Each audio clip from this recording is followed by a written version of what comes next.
Coba lihat lagi produk atau jasa yang kamu sukai. Kenapa kamu menggunakan produk atau jasa tersebut? Apakah karena harganya yang murah? Mungkin iya, tapi kalau dilihat lagi, mungkin saja tidak. Merek tersebut entah kenapa punya tempat di hatimu. Kamu merupakan pengguna setia dari merek itu dan kamu tidak memilih merek lain meskipun katanya lebih bagus. Mungkin alasannya karena kita percaya dengan sebuah cerita yang disampaikan oleh merek tersebut. Yang mereka jual bukan hanya sebuah produk atau jasa. Tapi jika kita bedah lebih dalam, yang dijual adalah sebuah cerita. Cerita bagaimana produk atau jasa yang ditawarkan ternyata mampu menjawab masalah yang sedang kamu hadapi. Atau mungkin saja kamu awalnya tidak sadar kalau kamu punya masalah tersebut. Tapi ketika mendengar cerita yang disampaikan oleh merek itu, kamu jadi mulai bertanya-tanya dan merasa kalau ternyata selama ini kamu punya masalah tersebut. Lalu dengan cantiknya, cerita dari merek tersebut meyakinkan kamu kalau mereka adalah solusi terbaik dari masalah yang sedang kamu hadapi. Lalu, akhirnya kamu mencoba dan tanpa disadari, kamu sudah menjadi konsumen setianya selama bertahun-tahun. Halo semuanya, nama saya Michael, selamat datang di channel saya, Sikutu Buku. Kali ini saya akan bahas bagaimana kita bisa menciptakan sebuah cerita yang persuasif. Ini merupakan rangkuman dari video TED Talk Kelly D. Parker yang berjudul The Art of Persuasive Storytelling dan diolah dari berbagai sumber.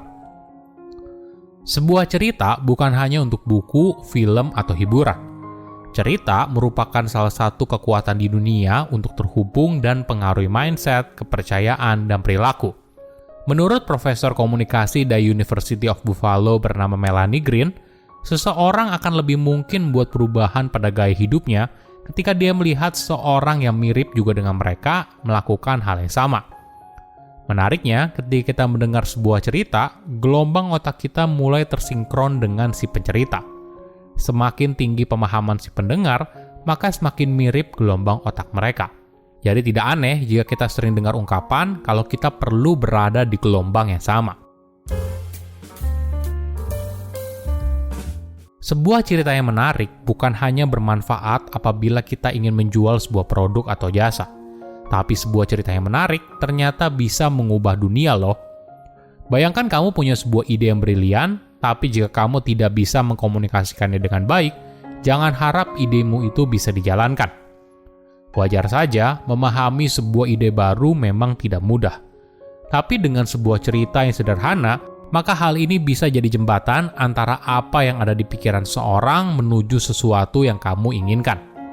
Apalagi di era sekarang, kolaborasi merupakan kunci.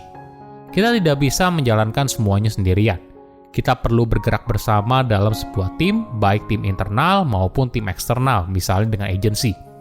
Ada kalanya kamu harus bekerja sama dengan orang yang tidak kamu sukai dalam sebuah tim. Banyak gesekan yang muncul dalam kolaborasi tersebut. Ini adalah hal yang wajar. Tapi sebuah komunikator yang ulung harus paham gambaran besarnya. Jangan terjebak pada hal kecil hingga akhirnya kita lupa dengan tujuan besar itu. Disinilah pentingnya sebuah cerita. Sebuah cerita yang bisa menggerakkan banyak orang, membuat mereka bergerak menuju sebuah tujuan yang kita inginkan. Sebuah cerita yang menarik juga bisa kita gunakan dalam sehari-hari. Misalnya seorang guru matematika yang menggunakan sebuah cerita sederhana untuk menjelaskan sebuah rumus matematika yang rumit. Atau sebuah cerita yang bisa digunakan untuk menjelaskan sesuatu yang sifatnya sangat teknis menjadi mudah dipahami oleh orang awam. Cerita adalah sebuah bahasa yang universal. Di tengah halangan dan perbedaan, sebuah cerita bisa menghubungkan kita dengan orang lain melalui perasaan dan bagaimana kita merespon cerita tersebut. Nah, cerita yang menarik itu seperti apa? Misalnya begini, ada yang tanya ke kamu, apa yang kamu jual? Misalnya kamu menjual air minum dalam kemasan. Mungkin saja kamu hanya bilang, ya kami menjual air minum dalam kemasan.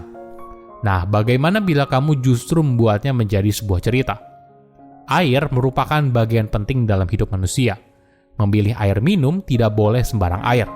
Kami memastikan air yang kami miliki berasal dari sumber mata air pegunungan pilihan. Setiap tetes airnya telah mengalami serangkaian uji kejernihan untuk memastikan hanya yang terbaik sampai di tangan konsumen. Nah, produk yang sama namun dengan cerita yang berbeda, kemungkinan besar menghasilkan respon yang berbeda. Di kasus pertama, kamu mungkin hanya mendengar sekilas lalu lupa. Namun ketika diceritakan lebih dalam tentang dari mana air itu berasal, bagaimana proses pengujiannya, maka hal ini bisa membuat kamu jadi tertarik. Cerita tersebut berusaha menjawab apa yang kamu cari dari sebuah air minum. Tentunya kita tidak ingin sembarang minum air kan? Kita ingin airnya bersih, airnya aman, dan sebagainya. Jadi cerita ini berusaha menjawab masalah yang sedang dihadapi oleh si calon konsumen. Lalu, bagaimana cara kita untuk membuat cerita yang menarik? Pertama, mencari tahu sebuah masalah dan apa yang mau dicapai. Sederhananya, sebuah masalah adalah di mana mereka berada sekarang, isu yang mereka hadapi, dan apa yang mereka rasakan. Sedangkan apa yang dikejar adalah kemana mereka ingin berada, sosok yang ingin mereka capai, dunia seperti apa yang ingin mereka buat. Hal ini sangat penting ketika kamu membuat sebuah pesan. Ketika kamu bicara soal masalah dan apa yang ingin dicapai oleh seorang, maka hal ini akan menyentuh hati orang tersebut dan kamu ibaratnya menemukan apa yang dia cari. Bagaimana caranya? Ingat, sebelum menciptakan sebuah cerita yang baik, kamu harus mendengar dulu dengan baik. Kedua, berikan gambaran yang jelas. Kamu perlu memberikan gambaran kalau kamu memang paham apa sih yang sebenarnya dikeluhkan oleh si target konsumen. Inilah alasan ada iklan yang tidak terlalu fokus pada produk, tapi fokus pada sisi emosionalnya. Misalnya sebuah iklan yang fokus pada karakter utama yang menggambarkan aspirasi dari calon konsumen, menceritakan tantangan yang dihadapi, hingga akhirnya dia berhasil keluar sebagai pemenang. Semua ini mungkin tidak terlalu relevan dengan produk, tapi melalui si karakter utama, pesan nilai-nilai yang dianut sebuah merek tersampaikan dengan baik. Ketiga, usulkan sesuatu. Setelah mendengar cerita tersebut, apa yang kamu inginkan? Apakah kamu ingin si pendengar mencoba produk kamu? Mereka cukup hanya tahu apa yang kamu jual, atau mereka membeli produkmu. Sebuah cerita yang baik membuat apa yang kita usulkan menjadi menarik.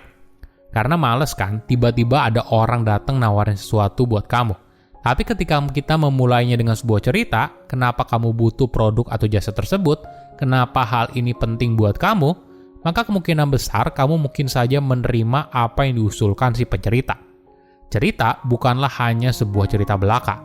Cerita adalah penghubung kamu dengan solusi atas masalah yang sedang dihadapi seorang. Jadi, ketika kamu mempresentasikan solusi yang kamu miliki, maka mereka akan bilang, "Nah, kamu datang di waktu yang tepat. Inilah yang saya butuhkan." Silahkan komen di kolom komentar pelajaran apa yang kalian dapat ketika tahu informasi ini. Selain itu, komen juga mau tahu informasi apa lagi yang saya review di video berikutnya. Saya undur diri, jangan lupa subscribe channel YouTube Sikutu Buku. Bye-bye.